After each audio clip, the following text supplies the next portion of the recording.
Today is the 20th of January 2018. I'm at the CMT Trade Fair. It's just gone 8 o'clock, and the only stand that had any light on it was this one from Bürstner, not EuraMobil as you can see in the background, but Bürstner. And so I'm going to film a few Bürstner vehicles, and there's the hashtag Wohnfohlen. You see Bürstner.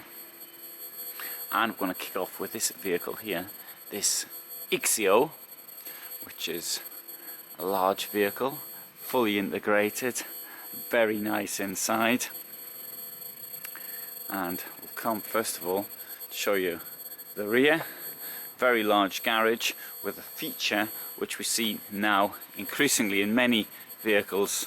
If you can see in the back there, you can raise the height of the bed, either giving more room in the garage or less room in the garage and a lower bed, as you may feel fit.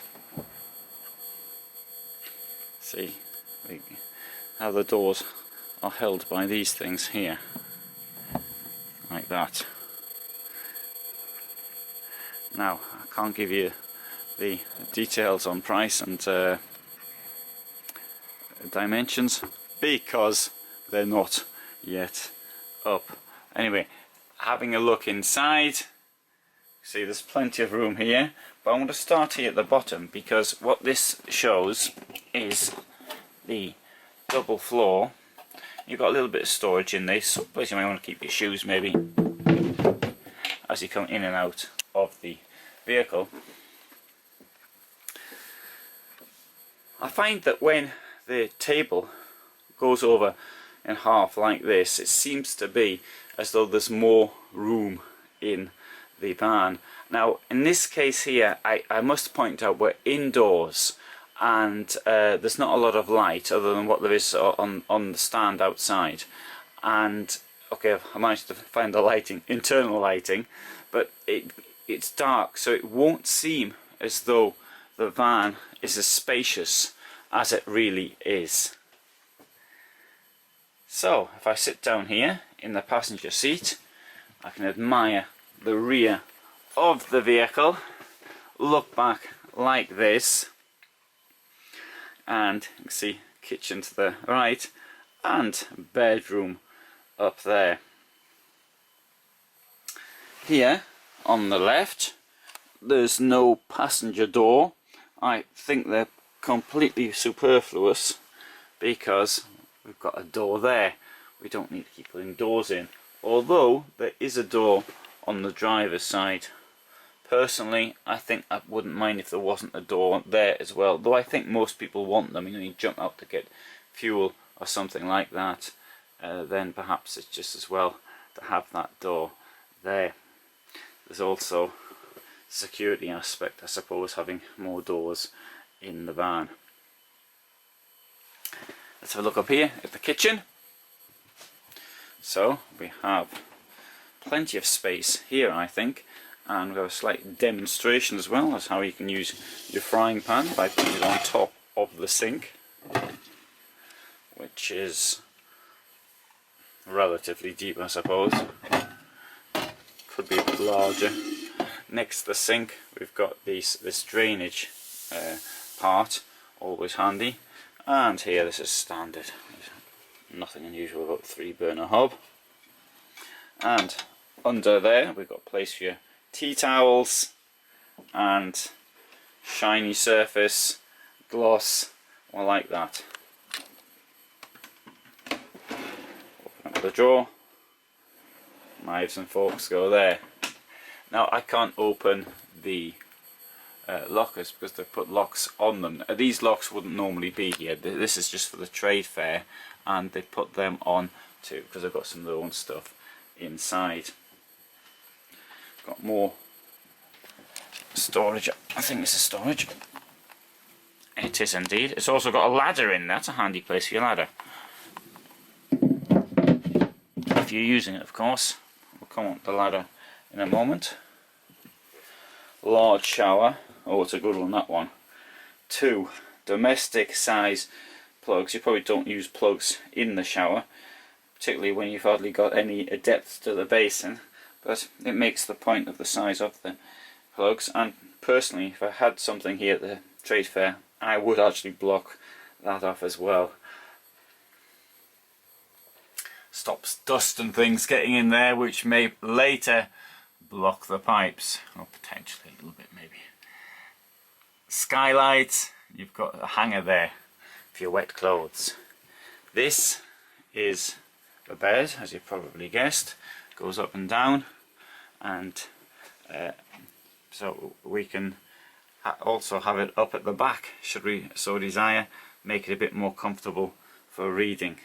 Another thing I have to point out, there's plenty of room as you come round here, but there probably won't be so much room as the back goes down. So I'm going to stand here and I'll show you the step. There's a step there, okay, standing on the step, and I've still got above my head approximately what, 8, 9, 10 centimeters of clearance. It's about 185 centimeters there. Either side we've got space for keeping things, hanging space really, although the shelves would have to come out. Lockers above the bed, and over there we've got the television. Should you want to, you can close the this part of the van off using this slider here, and I'm curious to know if people use these sliders. If you've got a van with a slider, let me know. And we've got the door here as well. This door goes down there from the toilet, closes there, and there's your toilet, sink, there's me, what I look like. If you're wondering, this thing here is my press badge, so that's how I managed to get in the morning. And we'll open this up as well. Plenty of storage there. I've just bought this Sony camera here, this Alpha 6000, and I think there's quite a lot of camera shake. I looked at my first film last night and I wasn't at all pleased with it. Unfortunately, all the films are going to be like that I've done here with this camera, and it's a bit of a disappointment. I got some software as well to remove the camera shake, but unfortunately it seems as though it gets rid of the wide angle, and that means I may as well just stuck to the old camcorder that isn't a doesn't have such a wide angle, but it does have the stabilization, which is really good, and I can hold it quite well.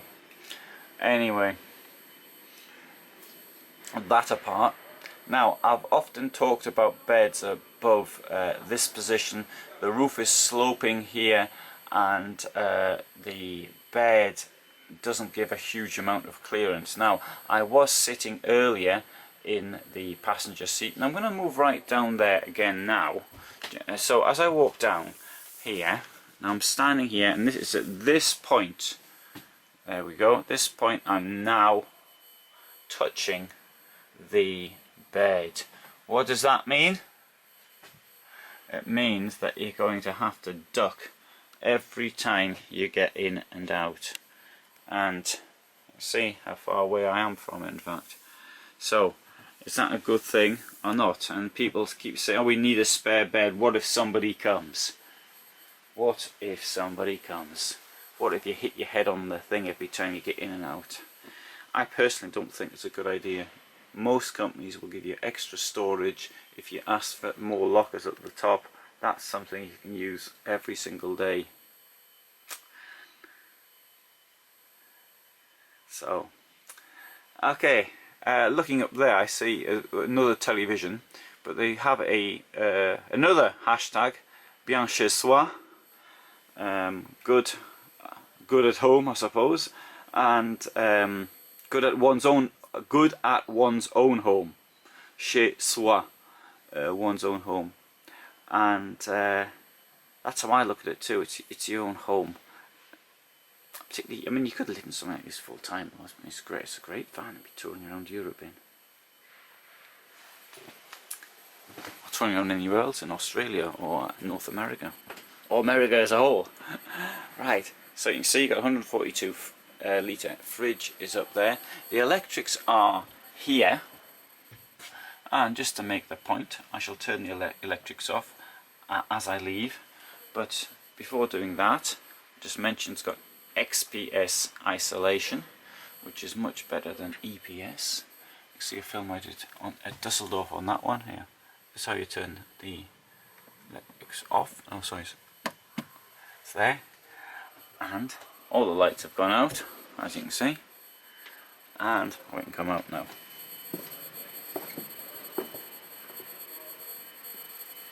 Take you around the vehicle.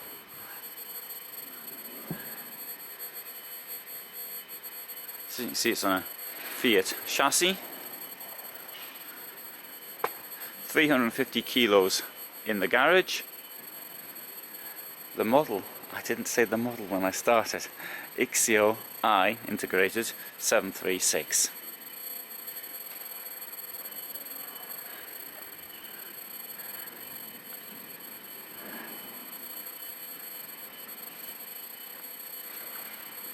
It's a very nice looking vehicle though, isn't it?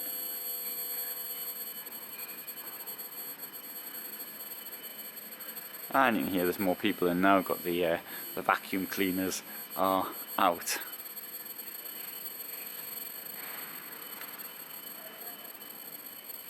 So that's the toilet. I'll show you this here if it's open. That's your gas. Now push that up like that. You want to be careful with these things though, because these catches here, after a while, they become loose, and these things fall down. The one at the back of my van fell on a friend's head. I felt rather guilty of that. I wouldn't have left it open myself, but I don't know, he sort of pushed it open. I've now got a new one on the door to my van. It is so tight, I've got to get out the van to undo it. Let's see if this is open as well. I don't think it is though. No, it isn't. It is. Right, now I'll say a few words about this. As a general rule, I don't like the idea of having the water and the electrics at the same place, because I think it affects, it lets the cold in. But in this case, improvements have been made. There's one company, I think it was Bürstner, who actually heated this part as well, but I can't see the point of having extra heating in places, because in all honesty, in most vans it isn't sufficient with the unless it's a very small van. But there's one really good point that somebody told me about this, actually it's quite logical. It's that if you've got your electric point is locked, nobody can steal it. I haven't heard of electric points being stolen, but I'm sure it happens. And I paid, I think I paid £25 for mine. I've got a very long one, but I don't think there are many thieves on campsites. But if you've got access to electricity and you're at a public area and a public air where everybody can just walk past, I've filmed a number of them in Germany, for example, and other countries, then that could easily happen.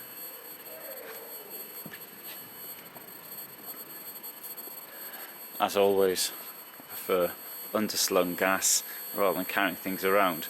But I'll say one thing here, is that you can relatively easily put the gas canisters in there.